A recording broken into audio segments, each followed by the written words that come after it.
Hello everyone, कैसे हो? सब ठीक? अच्छा, आज से हम क्वेश्चन सीरीज स्टार्ट कर रहे हैं। हर वीडियो में इम्पोर्टेंट क्वेश्चन होगा। वो आपके लिए बहुत बेनिफिशियल है, क्योंकि होता क्या है, मैं देख रहा हूँ बच्चे पढ़ते बहुत ज़्यादा है लेकिन डिलीवर नहीं कर पा रहे हैं। उसका मेन कारण यही है कि आप ज़्यादा से ज़्यादा क्वेश्चन बनाओ।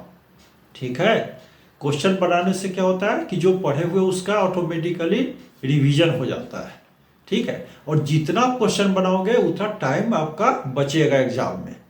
तो इसलिए मैं क्वेश्चन सीरीज लाया हूँ और आप अच्छे से बनाओगे। और लाइक सब्सक्राइब जरूर करना, क्योंकि हमको मोटिवेशन आप लोगों से ही मिलने वाला है, कहीं और से नहीं मिलने वाला है। ठीक है? हाँ, कोई दिक्कत हो तो कमेंट बॉक्स में लिखना मत भूलना।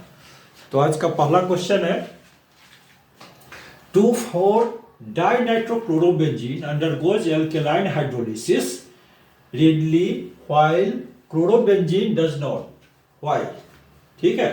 अब देखो स्ट्रक्चर।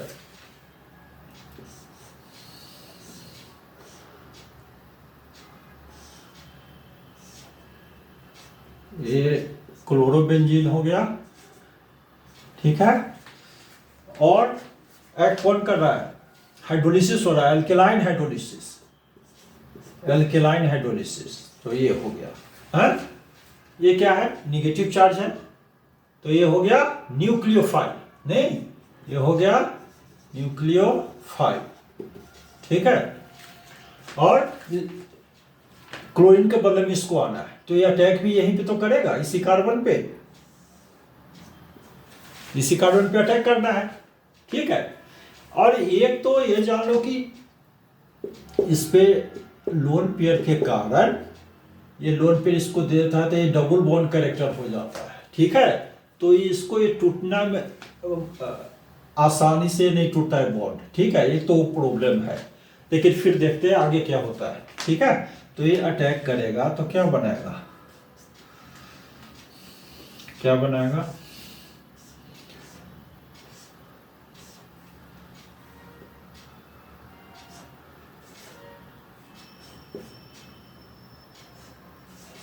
ये अटैक यहाँ करेगा तभी जब यहाँ पॉजिटिव चार्ज हो। तो इसका मतलब कि ये इधर शिफ्ट होगा, ऑटोमेटिकली यहाँ पॉजिटिव चार्ज हो गया। ठीक है? ठीक, इस कार्बन पे भी हाइड्रोजन, इस पे हाइड्रोजन, सब पे एक एक हाइड्रोजन है। ठीक है? तो ये हो गया हाइड्रोजन, ये हो गया इलेक्ट्रॉन, जो ये बॉन्डेड पेयर ऑफ इलेक्ट्रॉन है इधर शिफ्ट हुआ, यहाँ पॉजिटिव चार्ज हुआ, तो इस पॉजिटिव चार्ज को ये न्यूट्रलाइज कर दिया, न्यूक्लियोफाइल। तो यहाँ पे कोई चार्ज नहीं, लेकिन यहाँ पे तो चार्ज होगा। ये उसी तरह से, ये इसी तरह से। ठीक है? ये स्टेप स्लो होता है। ठीक, लेफ्ट टू राइट रिएक्शन क्यों मूव होगा? जब ये ज्यादा स्टेबल हो। ठीक है? और ये स्टेबल कब होगा? जब ये जो चार्ज है ये पूरे स्ट्रक्चर पे डीलोकलाइज्ड हो। ठीक है? जब ये पूरे स्ट्रक्चर पे डीलोकलाइज्ड हो तो ये ज्यादा स्टेबल हो जाएगा। ठीक है? तो ये डेंजरस स्टेबलाइज।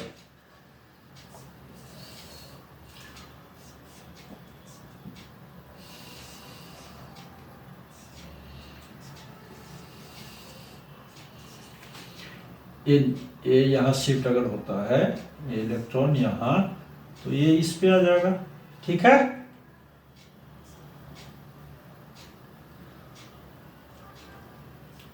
ये यहाँ आ गया। ठीक, ये यहाँ आ गया। ठीक है? तो इसी तरह से इसकी और रिजोनेटिंग स्ट्रक्चर होगी। ठीक है? इटसेट्रा लिख दिया, राइट? नहीं, ये अगर यहाँ शिफ्ट होगा तो फिर ये कहाँ शिफ्ट होगा? ये डबल बॉन्ड यहाँ आ गया तो ये इधर शिफ्ट हो जाएगा इस पे। ठीक है?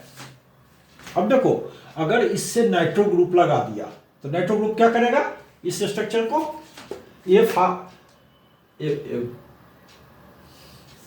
क्या हो जाएगा बाद में?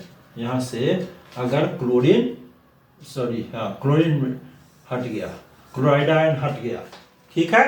क्लोराइड आयन तभी हटेगा जब ये क्लोराइड हटेगा, तो ये जो इलेक्ट्रॉन है ये यहाँ आ जाएगा, ठीक है। ये और ये फास्ट होता है, ठीक है, ये हमारा प्रोडक्ट हो जाएगा, ये हमारा प्रोडक्ट हो जाएगा, ठीक है, फिनॉल बन गया। लेकिन ये स्लो स्टेप है, ये रेट डिटरमाइनिंग स्टेप है।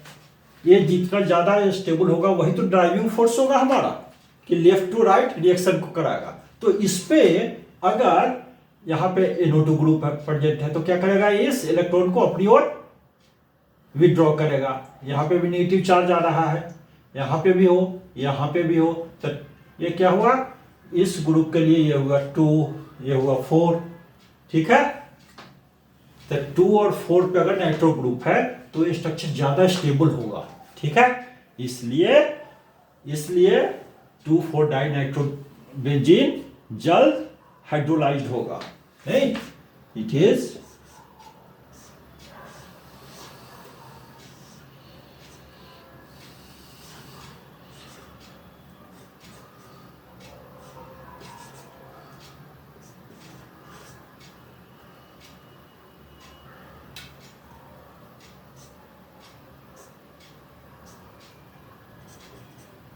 NO2, ठीक है, NO2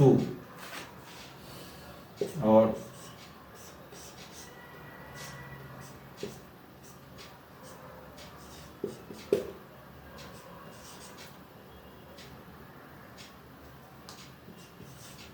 ये लेस स्टेबल, ठीक है, ये मोर स्टेबल। क्यों more stable? Due two electron withdrawing group present on the ortho para position. This one is ortho, this one is para position, ठीक है। तो ये ज्यादा स्टेबल है, इसलिए ये जल्द हाइड्रोलाइज होगा, ठीक है। चलो इसको लिखो, फिर नेक्स्ट क्वेश्चन देखते हैं।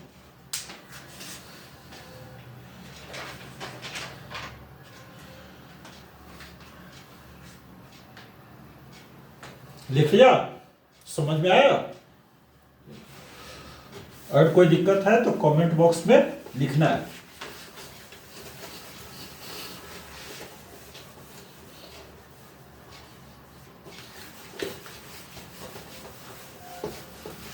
नेक्स्ट क्वेश्चन है, सैलिसिलिक एसिड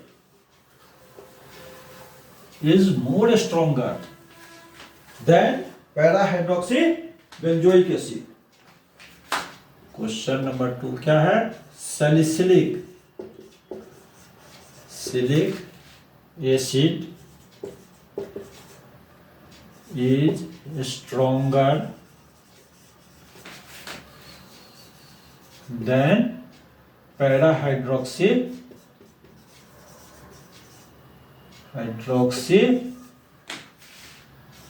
benzoic acid.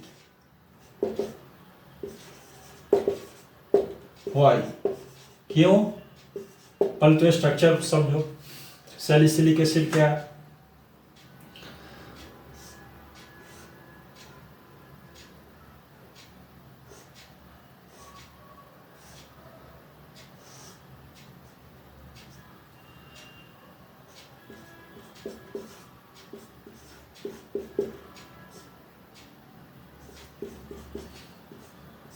ये हुआ सैलिसिलिक एसिड, ठीक। Ortho hydroxy benzoic acid is called salicylic acid.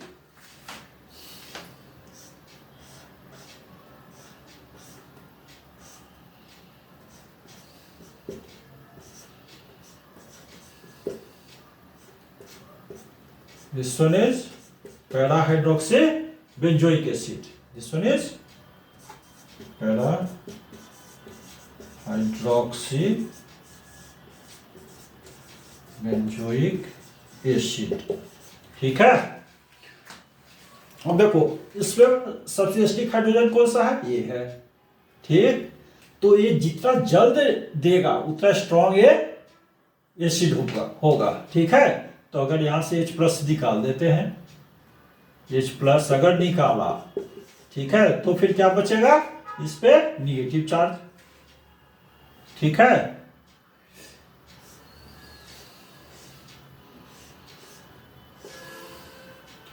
इस पे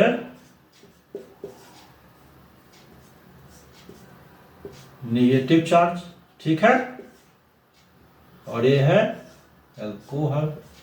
ये क्या है, इसके बीच जो बॉन्ड है इसकी इलेक्ट्रोनेगेटिविटी ज्यादा है, तो ये पार्शियली निगेटिव चार्ज इस पे होगा, इस पे पार्शियली पॉजिटिव चार्ज होगा, तो ये हाइड्रोजन बॉन्ड फॉर्म करेगा। इसके कारण ये स्ट्रक्चर स्टेबलाइज हो गया due to intramolecular hydrogen bonding. Due to intramolecular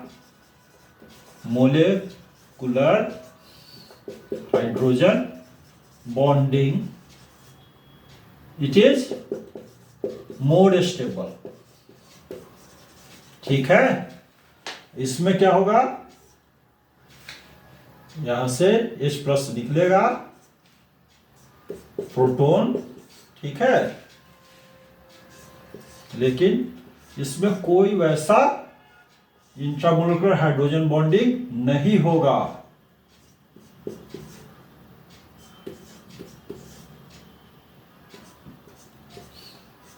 क्योंकि ये डिस्टेंस ज्यादा है।